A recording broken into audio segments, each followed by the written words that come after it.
To begin the satin stitch, bring the needle up at the starting point of your shape.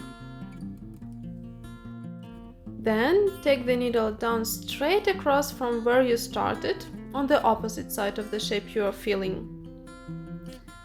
For the second stitch, go back to the first point a tiny bit away from your first stitch, and then go directly across back to the opposite edge. Continue stitching in the same manner, repeating those steps and making stitches side by side, covering the shape of your design.